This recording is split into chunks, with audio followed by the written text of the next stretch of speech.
survive, remember your strength, your compassion, your mercy. Why do they hunt her?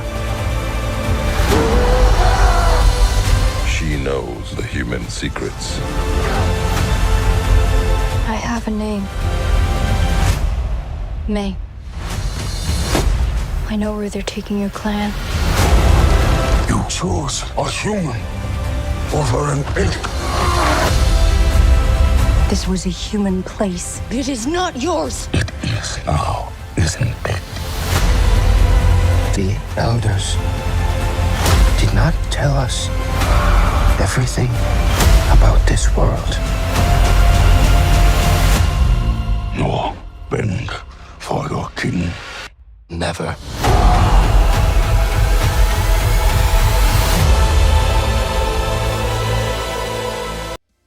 Hi everyone, welcome back to Media. Can a Planet of the Apes movie work without Caesar? Before we get started, let me say this. Rise, Dawn, and War for the Planet of the Apes is one of my favourite movie trilogies of all time. I absolutely love those films. You can read my full reviews of all three over on my website, and I will drop the links in the description below. So, going into Kingdom of the Planet of the Apes, I was incredibly excited, but also genuinely nervous. This is the first Apes movie without Andy Serkis as Caesar, and without Matt Reeves directing, and that's a huge change. Caesar is one of the greatest characters of the modern blockbuster cinema, and Matt Reeves reshaped this franchise with Dawn and War into something truly special. This time the film is directed by Wes Ball, best known for the Maze Runner movies, and Kingdom is set generations after the events of War for the Planet of the Apes. So the big question going in was whether this world could still resonate emotionally without a character we had grown so attached to. I'm very happy to say, for the most part, it absolutely does. Quick spoiler alert for the previous three movies. If you have not seen them, I highly recommend that you do. One of my favourite decisions in this movie is how it opens, with Caesar's funeral. Seeing Caesar, Maurice and Rocket one last time before the film moves forward in time is such a powerful and respectful way to close that chapter. It reinforces just how important Caesar was, not just to us, but to ape history itself. From there, we jump generations into the future, and the world design is genuinely striking. Skyscrapers and all human structures are completely overtaken by greenery. Nature has reclaimed everything. It almost feels prehistoric again, like the planet has reset. Visually, this is one of the most impressive post-apocalyptic worlds I've seen in a long time, and it fits this franchise perfectly. Once again, the CGI is incredible. There were multiple moments where I genuinely forgot I was watching computer animation. The technology is so advanced now that the actors' performances shine through completely. You can see emotion in their eyes, in the posture, in the smallest facial movements. It's still industry-leading work.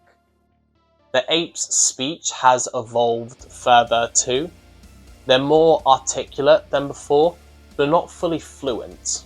They still screech, hoot and growl. It feels like a natural progression rather than a sudden leap, which keeps the world believable. Our new protagonist is Noah, played by Owen Teague. And look, he's no Caesar. I don't think anyone ever could be. But Noah doesn't feel like a replacement. He's very much at the start of his journey. He's younger, more naive, and still discovering just how much of the world he doesn't understand.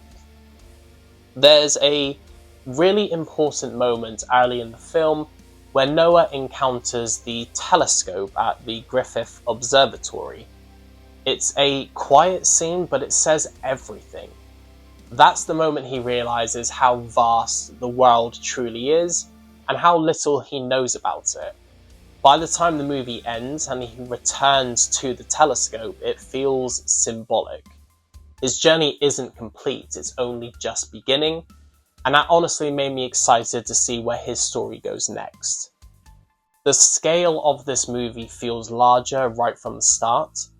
The burning of the Eagle clan's home throws you straight into the action and gives Noah a clear emotional drive. His mission to free his clan keeps the story focused and engaging throughout. One of the strongest elements of the film is how it handles Caesar's legacy. Over generations, Caesar has become legend, almost myth.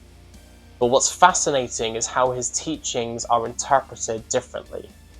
Raka is a true believer who wants to honour Caesar's original message of unity and compassion.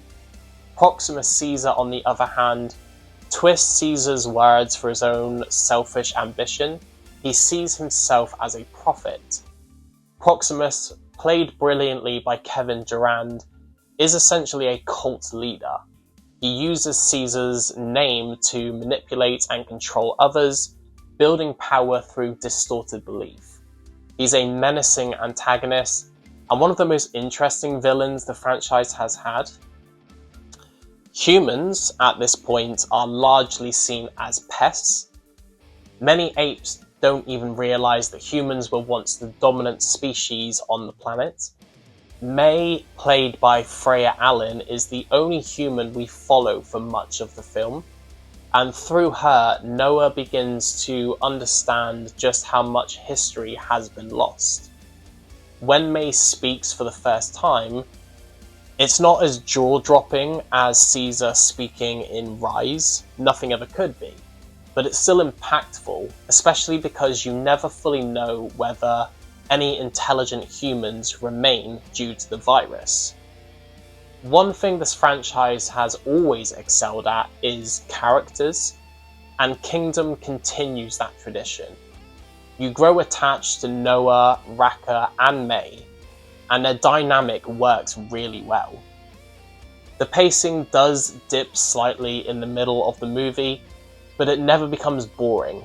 Noah's goal of freeing his clan keeps the story moving, and it all builds towards a thrilling third act. My main criticism is that it's never entirely clear why Proximus initially sends Apes to track down May. Now, it's implied that he knows she can speak and may be able to help access a vault containing old human technology, but that motivation could have been tightened up a bit. The final confrontation with Proximus is also a little short. That said, I may be biased because nothing will ever top the Caesar versus Cobra fight in Dawn of the Planet of the Apes. By the end of the film, there's a real sense of uncertainty about where the story goes next, and I loved that. I've read the next installment is likely aiming for a 2027 release, and I am fully on board. What makes Planet of the Apes so special compared to other long-running franchises is consistency. Since Rise, every film in this new run has been strong. There haven't been any weak entries dragging the series down, which is rare for a franchise that has been going this long. Caesar is sorely missed, there's no denying that, but Kingdom of the Planet of the Apes is a strong continuation that respects what came before, while confidently moving the franchise forward. I am giving Kingdom of the Planet of the Apes a 4 out of 5. Don't forget to check out my reviews for Rise, Dawn, and War. Links are in the description below. And if you've enjoyed this review, please give it a like, subscribe to the channel. Thank you so much for watching, and I'll catch you in the next one.